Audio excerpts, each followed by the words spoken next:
Good morning बेटा। पिछले lecture तक हम लोग पढ़ चुके थे टॉर्क ऑन ए कॉइल, बहुत इंपॉर्टेंट था।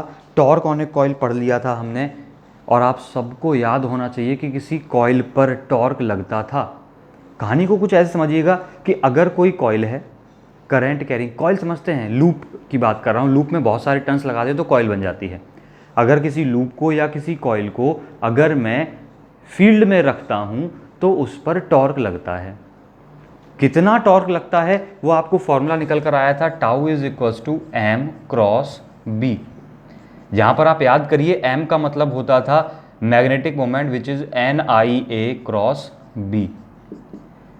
ये हमने सीख लिया है पिछले लेक्चर में। जिसको नहीं आता है उसके लिए याद दिला दिया मैंने बस, और बहुत इंपॉर्टेंट था, बहुत काम की चीज़ है जो अब मैं पढ़ने जा रहा हूं उसके लिए। टॉर्क लगेगा तो बॉडी रोटेट करेगी, यानी कि कहने का मतलब अगर किसी कॉइल को फील्ड में रख दें तो वो कॉइल क्या करेगी, रोटेट करेगी। क्लियर? कौन रोटेट करवाएगा? मैग्नेटिक फील्ड रोटेट करवाएगा। चलिए, इतनी बात सुन ली है आपने, ये बात भी पता चल गई। यहां पर अगर इसको सॉल्व करेंगे तो क्या आएगा, N I A B sine theta. A cross B का मतलब N I A B sine theta. यहां पर ए क्या है, एरिया वेक्टर है। आप सोचेंगे सर ये पिछली बार पढ़ा चुके हैं फिर क्यों बता रहे हैं, क्योंकि आज फिर भूलेंगे आप, मुझे पता है, इसलिए मैं फिर से रिकॉल करा रहा हूं। ये थीटा क्या है, अब ए और बी के बीच का एंगल, ए यानी कि एरिया वेक्टर, बी यानी कि मैग्नेटिक फील्ड के बीच का एंगल है थीटा। क्लियर है? चलिए, ये सब बातें हमें याद हैं। अब मैं बात कर रहा हूं मूविंग कॉइल गैल्वेनोमीटर की। जैसे हमारे दिमाग में गैल्वेनोमीटर आता है, एक इमेज बन जाती है जो हमने लेबोरेटरी में देखा हुआ है। ठीक है? हालांकि हम जो अभी पढ़ने जा रहे हैं ये वो वाला गैल्वेनोमीटर नहीं है, उसका एक ट्रेडिशनल वर्जन है, पुराने वाला, जिसको पुराने वाले से मतलब ये नहीं पहले यूज होता था, नॉन पोर्टेबल टाइप का मटेरियल है। अभी सब बताते हैं, पहले तो सुनना व्हाट इज गैल्वेनोमीटर। गैल्वेनोमीटर है क्या? एक डिवाइस है जो क्या करती है, करंट को डिटेक्ट करती है, पता करती है कि there is a current in a circuit और नॉट। कुछ सुना? क्या करती है, करंट का पता लगाती है कि किसी सर्किट में करंट है या नहीं है। ये मेजर नहीं करती है, सिर्फ क्या करती है, पता करती है। कैसे पता करती है? आपने अगर छोटा मोटा लेबोरेटरी में देखा हो गैल्वेनोमीटर तो कुछ इस तरीके का होता है। यहां पर 0 लिखा रहता है, इधर कुछ नंबरिंग होती है, इस तरफ कुछ नंबरिंग होती है, ऐसा एक मीटर सा होता है, और यहां पर एक निडल लगी रहती है जो जनरली 0 पे पॉइंटेड रहती है। और जब जैसे ही इसको यहां पर दो टर्मिनल्स ये होते हैं, एक ब्लैक एक रेड, जैसे ही इसको इन टर्मिनल से कोई भी सर्किट कनेक्ट करते हैं तो ये निडल डिफ्लेक्ट होती है तुरंत, या तो इधर जाएगी या इस तरफ जाएगी। और जैसे ही डिफ्लेक्ट होती है तो मुझे बता देती है कि there is a current in the circuit, कि सर्किट में करंट है, ऐसा मुझे बताती है। वो सिर्फ क्या बताती है कि हाँ करंट आ गई है। तो क्या हुआ, एक डिवाइस है which is used to detect the current, to detect the current in a circuit. किसी सर्किट में करंट को डिटेक्ट करने के काम आती है। आई थिंक इतनी लाइन आप लिख लेंगे खुद ही। दो तरीके के रहते हैं, एक रहता है सस्पेंडेड कॉइल, दूसरा रहता है पिवोटेड टाइप।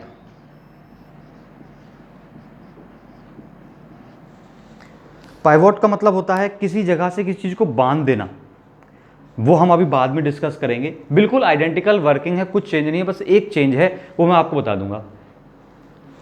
अभी हम पढ़ने जा रहे हैं सस्पेंडेड कॉइल गैल्वेनोमीटर। सस्पेंडेड का मतलब होता है लटकते रहना, एक कॉइल है जो लटक रही है, ऐसी आप समझ सकते हैं दिमाग में कहानी। चलिए, तो सबसे पहले वाली हेडिंग पहले बना लेते हैं।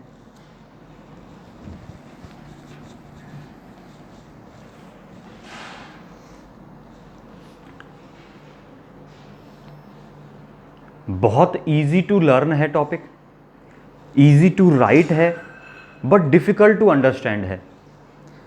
आई थिंक बातों का सेंस समझ गए होंगे। जितना आसान है लिखना, जितना आसान है इसको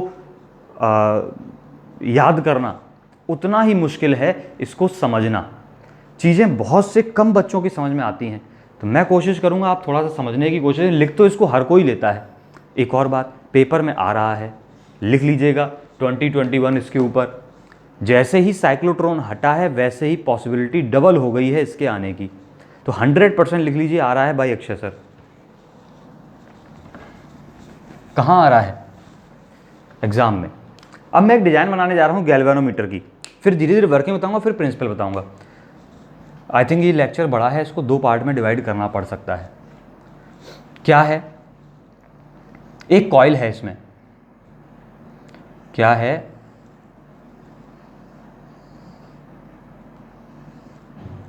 गंदी भी हो सकती है देखने में।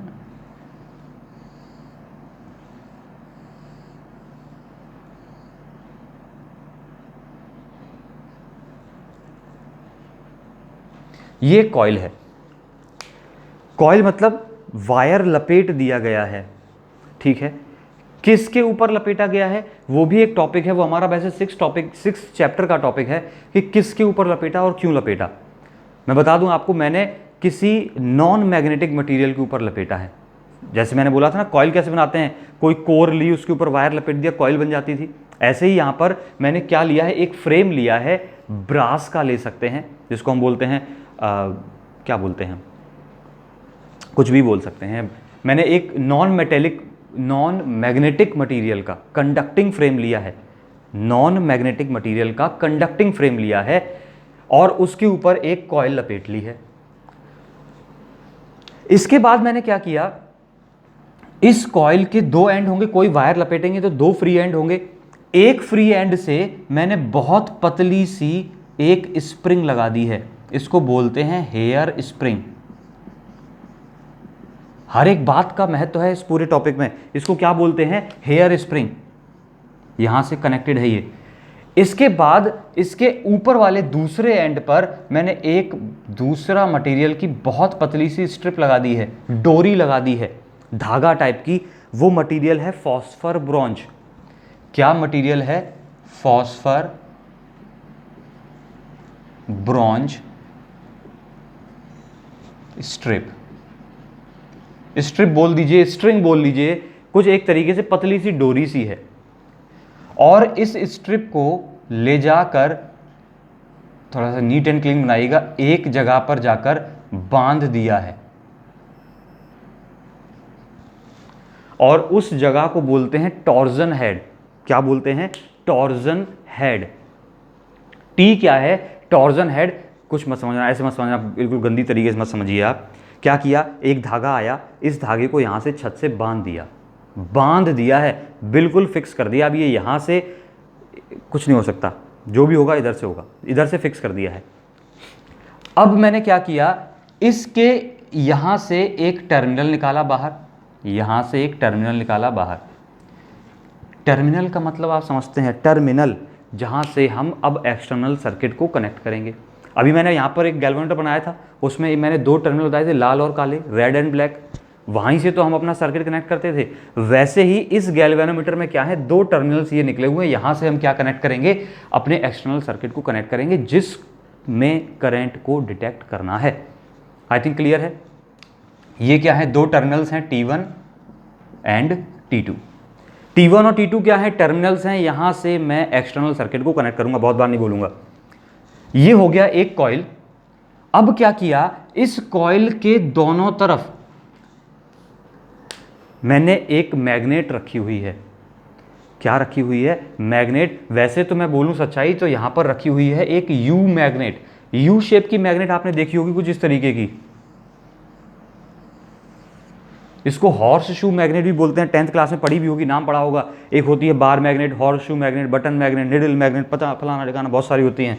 वैसे ये क्या होती है, यू मैग्नेट, इसमें एक तरफ होता है नॉर्थ पोल, एक तरफ होता है साउथ पोल।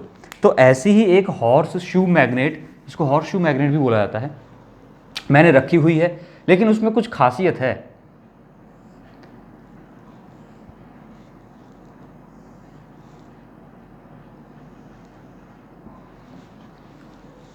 इसके जो पोल्स हैं वो मैंने रखे हुए हैं, एकदम फ्लैट नहीं रखे हैं, उनको थोड़ी सी शेप दे दी है कॉनकेव टाइप की।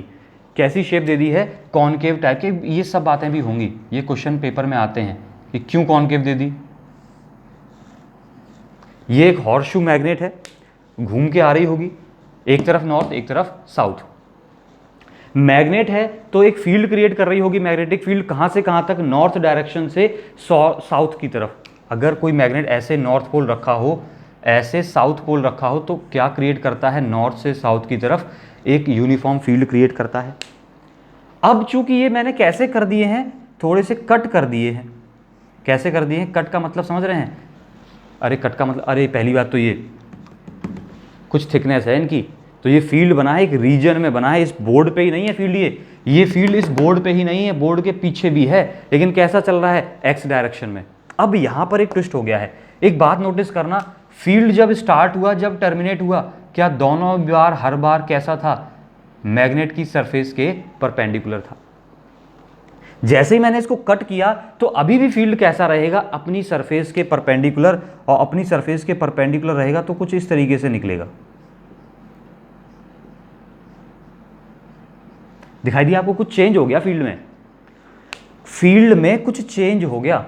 नॉर्थ से साउथ तो चल रहा है अभी भी, बट अब थोड़ा सा सेंटर की तरफ, यानी कि बीच वाले पॉइंट की तरफ सेंट्रिक होने लग गया है, थोड़ा सा, बहुत स्लाइटली थोड़ा सा। अभी इसकी बात करेंगे क्यों ऐसा हम कर रहे हैं। अभी आपको फर्क समझ में आया कि अगर फ्लैट मैग्नेट होती और अब कॉनकेव कर दिए तो फर्क किस बात का पड़ गया है, इस बात का फर्क पड़ गया है कि कॉनकेव करते ही फील्ड थोड़ा सा अपनी सरफेस के परपेंडिकुलर रहने के नाते वो थोड़ा सा कैसे हो गया है, सेंटर की तरफ आने लग गया है थोड़ा सा, यानी कि कुछ ऐसे करके। अगर ये मैग्नेट के पोल्स हैं, फॉर एग्जांपल ये एक मैग्नेट का पोल है ऐसे करके, तो अंदर की तरफ आने लग गया है। चलिए अभी आते हैं, बनाते रहिएगा, सब कुछ बनाते रहिएगा जो भी कुछ मैं बोल रहा हूं। इस स्ट्रिप में यहां पर लगा है एक मिरर, क्या लगा है, मिरर। इस पूरे सेटअप को एक कांच के बॉक्स में, ग्लास के बॉक्स में या किसी भी नॉन कंडक्टिंग बॉक्स में बंद करके रखा हुआ है। जनरली ग्लास के बॉक्स में बंद करके रखा है। क्यों बंद करके रखा है? अरे हवा लग जाएगी तो ये क्या हो जाएगा, हिल जाएगी कॉइल। हवा लगेगी तो क्या हो जाएगी, हिल जाएगी कॉइल, गड़बड़ हो जाएगी। अब मेरी बात सुनना, वर्किंग पे आते हैं। वर्किंग ही इसका इंपॉर्टेंट फैक्टर है, सब कुछ वहीं से क्लियर होता है। काम क्या है, करंट को डिटेक्ट करना। काम तो हमेशा याद रहना चाहिए दिमाग में। मैंने बोला कि मैंने T1 और T2 के थ्रू क्या कनेक्ट किया, एक एक्सटर्नल सर्किट कनेक्ट किया। बहुत तेजी से बोलूंगा, अब छोटा करना है इसको। मैंने क्या किया, T1 और T2 से एक्सटर्नल सर्किट कनेक्ट किया। फॉर एग्जांपल मैंने यहाँ से मान लो ये कि बैटरी और ये रजिस्टर फजिस्टर कनेक्ट कर दिए। जस्ट इमेजिन, बनाना नहीं है बिल्कुल भी। करंट आएगी, करंट इस कॉइल में भी आएगी, दिखाई दी। करंट इसमें आके कहाँ पर जाएगी, कॉइल में पूरा एक लूप बनेगा, पूरा पाथ बनेगा करंट का। मैंने मान लिया कि करंट यहाँ से एंटर हो रही है और यहाँ से बाहर निकल रही है। अब देखना, इस कॉइल में करंट आई, क्या मैग्नेटिक फील्ड पहले से था? लाइन सुनते रहना एक एक। यहाँ पर कॉइल में करंट आई, लूप में करंट आई, कॉइल में करंट आई, मैग्नेटिक फील्ड में रखी थी कॉइल। जब कोई कॉइल में करंट होती है, फील्ड में रखी होती है, तो उस पर क्या लगता है, टॉर्क लगता है। टॉर्क लगता है तो कॉइल घूमेगी, कॉइल क्या करेगी, घूमेगी। अब ये कॉइल कुछ ऐसे रखी है, मान लीजिएगा जैसे ही आई करंट इसमें तो ये क्या करी, घूमी, घूमी, दिखाई दी। जैसे ही ये घूमेगी, जैसे ही ये घूमना शुरू होगी, डिफ्लेक्ट होना शुरू होगी, वैसे ही देखना क्या इसी कॉइल के साथ एक वायर टंगा हुआ है, एक धागा टाइप की एक स्ट्रिप टंगी हुई है।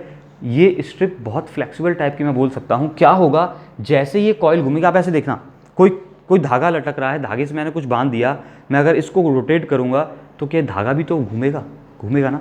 आपने देखा है, क्या देखा है, बहुत कुछ घुमाते हैं। आप हाथ में पॉलिथीन पकड़ के घुमा देते हैं, सामान भरा हुआ थैला घुमा देते हैं तो वो घूमता है।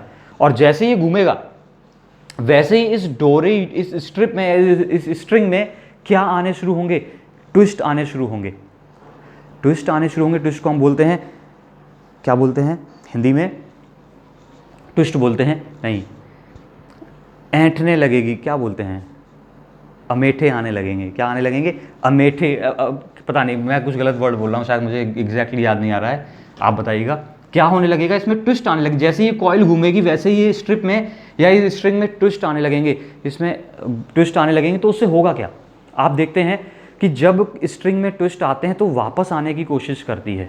हम सब ने बहुत बार देखा है, किसी भी धागे को आप पत्थर बांध के लटका दीजिए, फिर पत्थर को घुमाइए गोल गोल, तो पत्थर कुछ देर तक तो घूमेगा, फिर धागे में क्या पड़ जाते हैं, ऐंठन आ जाती है तो फिर वो वापस आने की कोशिश करता है।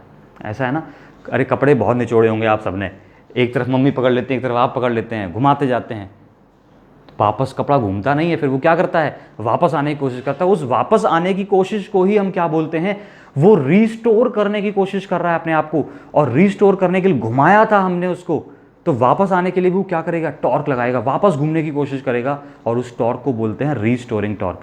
क्या बोला मैंने एक तरफ से वायर को घुमाया, ऐंठना शुरू किया, तो वो क्या करेगा, वापस आने की कोशिश करेगा, एक पोटेंशियल एनर्जी उसके अंदर डेवलप होती है, वापस आने की कोशिश करेगा, तो एक रीस्टोरिंग टॉर्क प्रोड्यूस करता है। अब सुनना मेरी बात,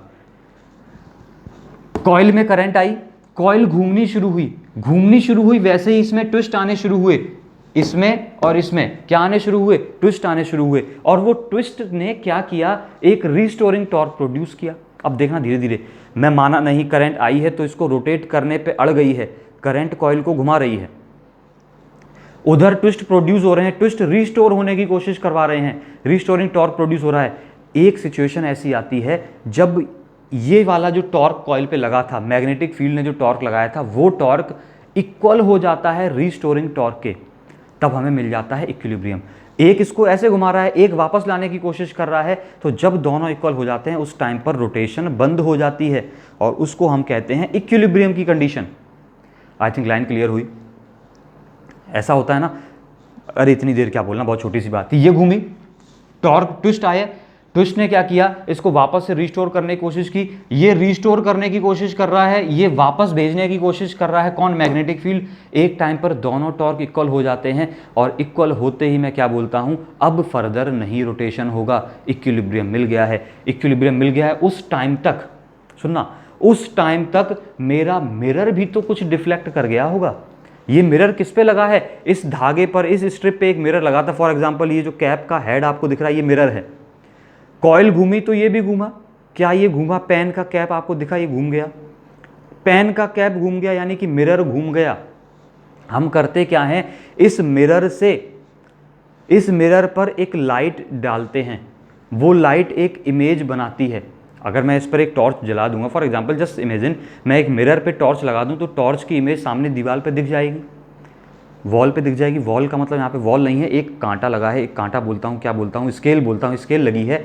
तो जैसे ही ये घूमती है, वैसे ही वो स्केल पर जो इसका स्पॉट दिख रहा था, जो ब्राइट स्पॉट दिख रहा था, इमेज दिख रही थी उस ब्राइट लाइट की, वो स्पॉट भी डिफ्लेक्ट कर जाता है, और हमें दिख जाती है कि करंट आ गई है।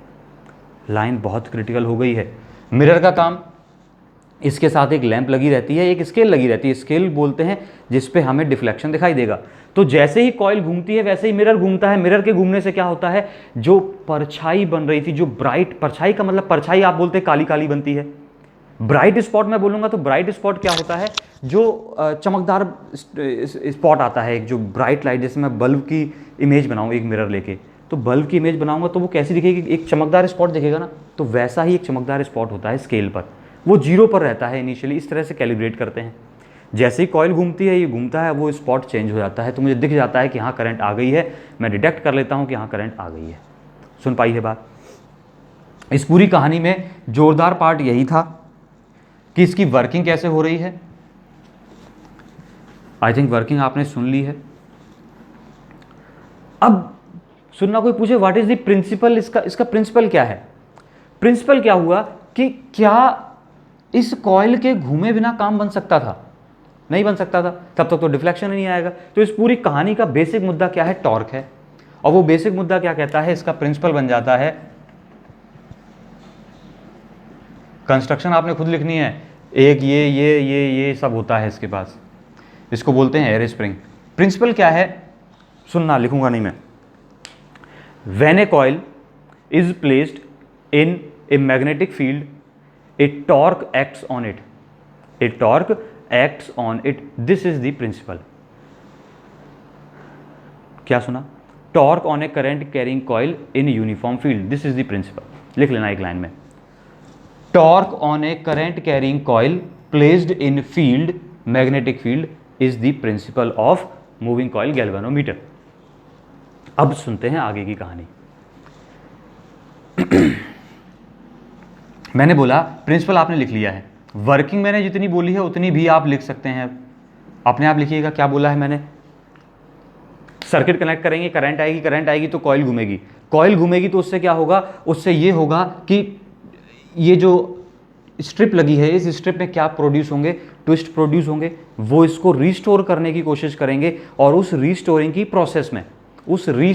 प्रोसेस में एक रीस्टोरिंग टॉर्क जनरेट होगा और एक टाइम पर ये वाला टॉर्क जो कॉइल को घुमा रहा था वो इक्वल हो जाएगा रीस्टोरिंग टॉर्क के, कॉइल फर्दर नहीं घूमेगी, वो इक्विलिब्रियम होगा। उस इक्विलिब्रियम तक पहुंचते पहुंचते मिरर भी कुछ डिफ्लेक्ट हो गया होगा और उस मिरर के डिफ्लेक्शन को मैं मेजर कर लूंगा तो मुझे क्या पता चल जाएगा कि करंट आ गई है। क्लियर? यस। अब सुनिएगा थोड़ा सा मैथमेटिकल पोर्शन। लेट कर रहे हैं, मैंने बोला अच्छा पहले तो लेट से पहले टॉर्क निकाल लेते हैं। टॉर्क ऑन कॉइल, इस कॉइल पर टॉर्क कितना लगेगा अगर मान लिया करंट कितनी आई है, आई है। अभी बताया था torque on A coil in uniform field NIAB sine theta, अभी लिखा था NIAB साइन थीटा। N क्या है, नंबर ऑफ टर्न्स हैं, कितने टर्न्स हैं। I is the current in the coil, A is the area, कितना एरिया है, B is the magnetic field, sine theta is the angle between area and field. अब मेरी बात सुनना, ये टॉर्क निकला है मेरे पास। अब मैंने बोला कि रीस्टोरिंग टॉर्क की बात करते हैं, यहां पे कुछ लाइन छोड़ के लिख रहा हूं, कुछ यहां पे अभी कारिस्तानी करूंगा। Late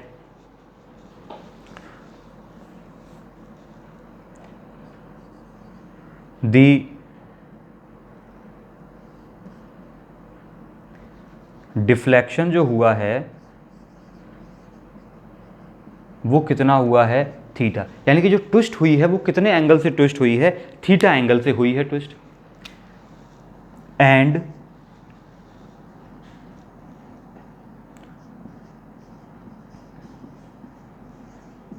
torsional constant of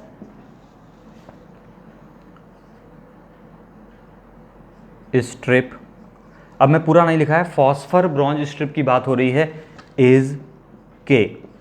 phosphor bronze की स्ट्रिप का टॉर्जनल कांस्टेंट कितना है, के है। नाम सुन लेना, अभी बता रहा हूं, घबराना नहीं। टॉर्जनल कांस्टेंट का मतलब होता है restoring torque per unit deflection. सुना, restoring torque per unit deflection, 1 degree का डिफ्लेक्शन होने पर कितना रीस्टोरिंग टॉर्क प्रोड्यूस होगा, दैट इज टॉर्जनल कांस्टेंट। यानी कि मैंने बोला कि 1 डिग्री का डिफ्लेक्शन होने पर कितना टॉर्क प्रोड्यूस होगा, रीस्टोरिंग टॉर्क के होगा। और हमारा कितना डिफ्लेक्शन हुआ है, थीटा डिग्री का, तो थीटा डिग्री के लिए कितना हो जाएगा, अगर 5 के लिए निकालेंगे तो के और 5 लग जाएगा, 10 के लिए निकालेंगे तो 10 से मल्टीप्लाई कर देंगे। ये तो 1 रुपये वाली टॉफी हो गई ना, ये तो हम लोग बहुत बार जानते हैं 1 रुपये वाली टॉफी होगी। टॉर्जनल कांस्टेंट क्या हुआ, रीस्टोरिंग टॉर्क, लिख लेना, आप लिख लेना, मेरे पास जगह नहीं है। क्या था टॉर्जनल कांस्टेंट, मतलब restoring torque per unit deflection, 1 unit deflection में कितना टॉर्क प्रोड्यूस हुआ। देन रीस्टोरिंग टॉर्क होगा कितना,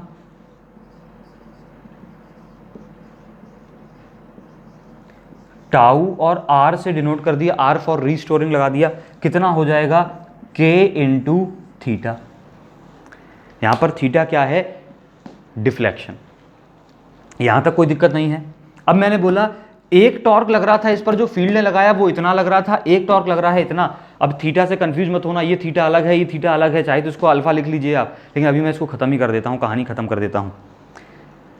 ये दोनों टॉर्क कैसे होने हैं, इक्विलिब्रियम में इक्वल होने हैं। ये दोनों टॉर्क अगर इक्वल होने हैं तो एक प्रॉब्लम है, एक प्रॉब्लम है। वो प्रॉब्लम समझना क्या है। अभी ये कॉइल ऐसे रखी है, मान लीजिए ऐसे रखी है, एरिया वेक्टर बाहर आ रहा होगा, परपेंडिकुलर होता है।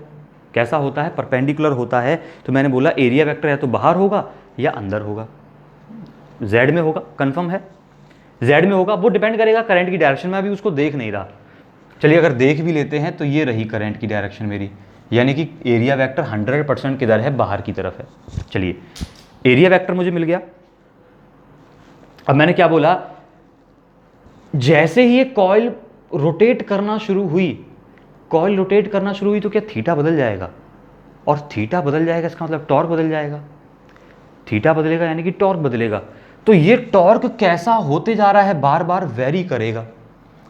थीटा बदलेगा तो टॉर्क क्या करेगा, वेरी करेगा। तो वो वेरी करेगा तो फिर रिस्टोरिंग टॉर्क भी तो बार बार बदलते रहेगा, और पूरी कहानी का मिक्स एंड मैच एकदम खेल खराब हो जाएगा, और किसी भी सिचुएशन में हम एग्जैक्ट इक्विलिब्रियम नहीं अचीव कर पाएंगे। सुना, ये वाला टॉर्क वेरी करेगा, ये घूमती जाएगी, रिस्टोरिंग टॉर्क बदलेगा, बार बार टॉर्क की वैल्यू इनपुट वाली बदल रही है और रिस्टोरिंग वाले की वैल्यू भी फिर उसके अकॉर्डिंग चेंज होती, वो तो चेंज हो ही रही है थीटा के अकॉर्डिंग। तो अब कहानी क्या बन जाएगी, इक्विलिब्रियम अचीव नहीं हो पाएगा प्रॉपर तरीके से हमें। तो अब एक उपाय निकाला गया कि क्यों ना थीटा को फिक्स कर लिया जाए, क्यों ना इस थीटा को फिक्स कर लिया जाए। अब वो फिक्स कैसे कर सकते थे कि थीटा को हर बार 90 रहने दो, थीटा को हर बार कैसा रहने दो, 90। ये बात आप सीख गए तो कहानी खत्म हो जाएगी। उस 90 थीटा को बनाने के लिए, थीटा यानी कि कौन सा, angle between field and area को 90 बनाने के लिए एक उपाय किए गए, दो उपाय किए गए, और उसको उस तरह के फील्ड को बोलते हैं रेडियल फील्ड। क्या बोलते हैं, रेडियल फील्ड। इतनी लाइन में हटा दूं यहाँ से, ये सारी कहानी आपको अभी रेडियल फील्ड के बारे में बता देते हैं। ये आपने लिख लिया होगा, क्या वर्ड आता है, रेडियल फील्ड।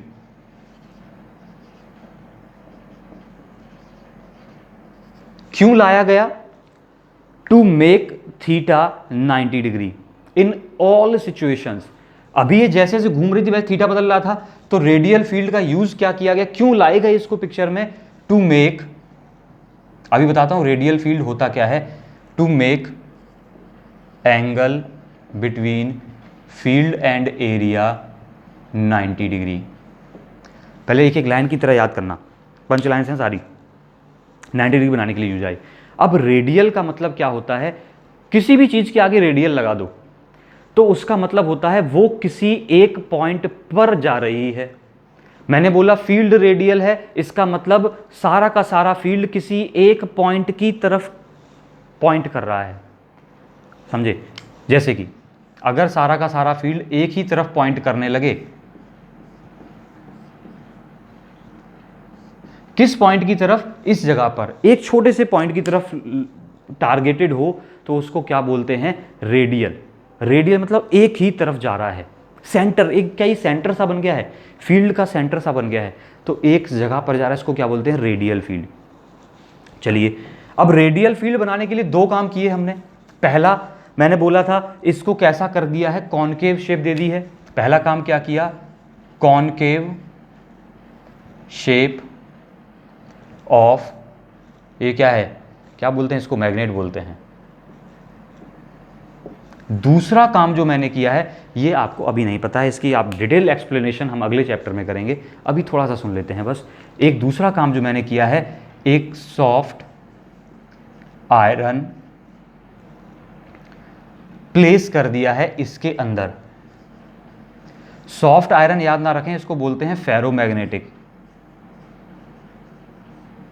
ये केमिस्ट्री में नाम सुन रखा है। एक फेरोमैग्नेटिक मटेरियल इसकी सेंटर पे रख दिया है मैंने। फेरोमैग्नेटिक मटेरियल की खासियत होती है कि वो मैग्नेटिक फील्ड लाइंस को बहुत ज़्यादा अट्रैक्ट करता है। दो तरीके के होते हैं, हार्ड फेरोमैग्नेटिक, सॉफ्ट फेरोमैग्नेटिक, और उनमें से सॉफ्ट वाला मैंने यूज़ किया है। Soft iron is a soft ferromagnetic material. अब ये सॉफ्ट क्या है, हार्ड क्या है, ये हम लोग अगले चैप्टर में डिस्कस करेंगे। अभी मेरी मजबूरी है, मैं इतना उसके बारे में जा नहीं सकता क्योंकि बहुत टाइम वेस्ट हो जाएगा। अभी सिर्फ इतना याद रखना कि फेरोमैग्नेटिक मटेरियल इसके अंदर रख दिया, उसकी खासियत होती है फील्ड को अपनी तरफ अट्रैक्ट करना, फील्ड को अपनी तरफ अट्रैक्ट करना। तो होगा क्या, अभी मैंने यहां पर एक डायग्राम बना के दिखाया था कि फील्ड वैसे ही क्या हो रहा था, मैंने इसके अंदर एक छोटी सी सिलिंड्रिकल कोर रख दी, सॉफ्ट आयरन की रख दी। किसकी कोर है ये, सॉफ्ट आयरन की। अब सॉफ्ट आयरन ही क्यों यूज किया, ये भी इसके पीछे भी एक कहानी है। दूसरी कहानी इसमें जो आपको अगले चैप्टर में पूछनी है, चैप्टर नंबर 6 में, 4 चल रहा है, 6 में पूछनी है कि इसमें आपने मेटल का फ्रेम क्यों लिया था, वो भी बताना है। यानी कि सोचिए जिस टॉपिक से इतनी छोटी छोटी बातें जुड़ी हो, कितना ज़रूरी टॉपिक है।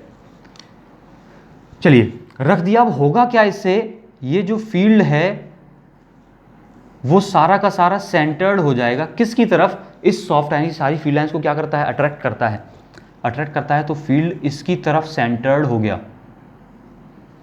अब इसको 3D में देखना पड़ेगा आपको, थोड़ा सा 3D में देखना पड़ेगा, 3D में देखना पड़ेगा। कैसे कैसे कैसे कैसे कैसे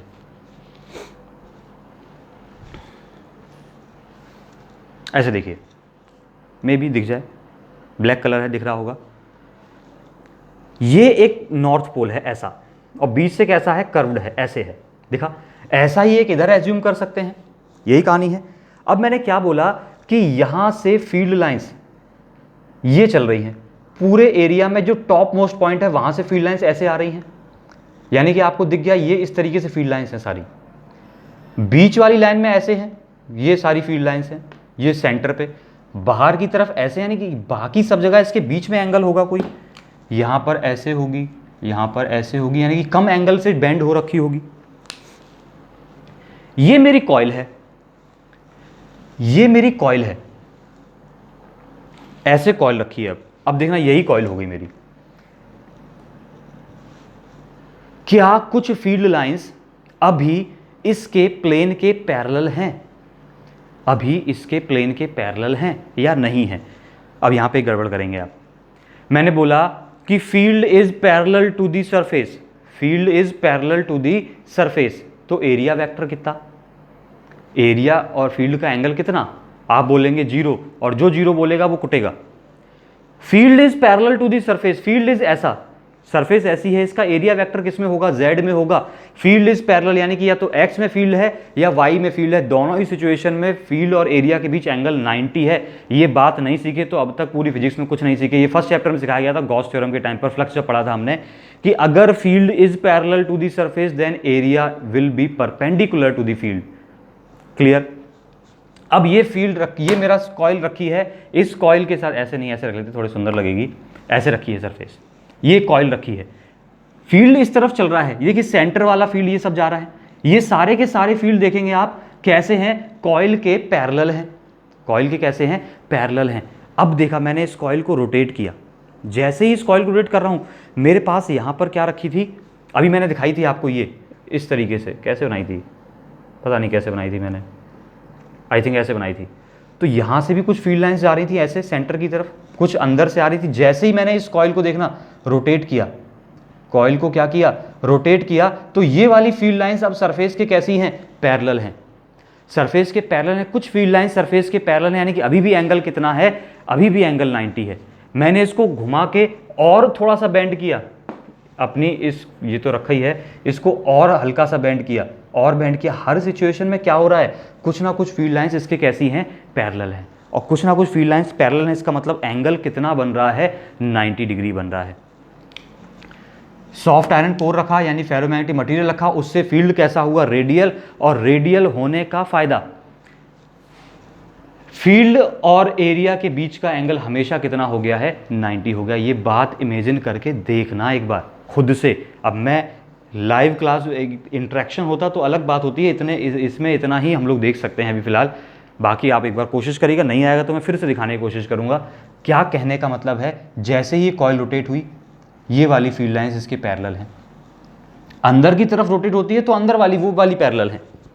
चलिए, तो इसका मतलब थीटा हमेशा कितना है, 90 है, तो मैं क्या बोलूंगा, tau is equal to NIAB, और साइन 90 कितना हो गया, 1 हो गया है। जैसे ही ऐसा हुआ है तो आपने ये लिख लिया है, तो मैं आगे बढ़ूंगा बहुत फटाफट से। लेक्चर बहुत बड़ा हो गया, इतना मुझे उम्मीद नहीं थी। मैंने क्या बोला, अब मैं बोलूंगा फॉर इक्विलिब्रियम, इक्विलिब्रियम की बात करेंगे। इक्विलिब्रियम मतलब ये हुआ कि मैंने बोला था torque applied must be equal to restoring torque, दोनों की वैल्यू रखिएगा। टॉर्क अप्लाई हुआ था NIAB, किसने अप्लाई किया था, फील्ड ने अप्लाई किया था, is equal to restoring torque कितना है, K थीटा। यहां पर थीटा क्या था, डिफ्लेक्शन था। जरा बोलिएगा I की वैल्यू क्या हो गई है, I की वैल्यू निकालेंगे, बाकी सब नीचे, K upon NAB theta. K क्या है, torsional constant, N number of turns area field, ये सारी की सारी चीज़ें गिवन सिचुएशन में कैसी हैं, कांस्टेंट हैं। कांस्टेंट तो मैं बोल सकता हूँ I is proportional to theta. मतलब जितना ज़्यादा डिफ्लेक्शन उतनी ज़्यादा करंट। कहने का मतलब जितना मिरर घूम गया उतनी ज़्यादा करंट। और मिरर घूमा मतलब करंट, मिरर घूमा मतलब करंट। कहने का मतलब हमें करंट किसी सर्किट में पता करनी है तो मुझे कैसे पता चलेगी, इस मिरर यानी कि इसकी घूमने से पता चलेगी। जैसे ही घूमेगा हम पता कर देंगे कि करंट आ गई। जितना ज़्यादा घूम गया तो ज़्यादा करंट आ गई। कितनी ज़्यादा आ गई वो नहीं बताएंगे अभी, वो नहीं बताएंगे कि कितनी आई है, 1 एम्पियर आई, 2 एम्पियर आई, कि कुछ मिली एम्पियर आई, वो नहीं बताएंगे। सुन ली कहानी, ये हो गई बहुत छोटी सी कहानी। इस K/NAB को, जिसको हमने कांस्टेंट बोला है, इसको बोल देते हैं गैल्वेनोमीटर कांस्टेंट। लिख लीजिएगा, इसको क्या बोल देते हैं, गैल्वेनोमीटर कांस्टेंट। मैं ही लिख देता हूं, इतना काम तो कर ही सकता हूं मैं आपके लिए। Here K/NAB is galvanometer constant. ये क्या है, गैल्वेनोमीटर कांस्टेंट है। चलिए इतनी बात सीख गए। अब मैं इसको यहीं पे छोड़ रहा हूं। इसके बाद कुछ बहुत ज़रूरी बातें अभी बाकी हैं। आज जितना बताया उतना पढ़ लीजिएगा। अगले लेक्चर में यहीं से कंटिन्यू करूंगा, इसी डायग्राम के साथ कंटिन्यू करूंगा और बताऊंगा कि आगे इसमें और क्या देखना है हमें। Till then all the best. इतना आज के लिए बहुत है। All the best.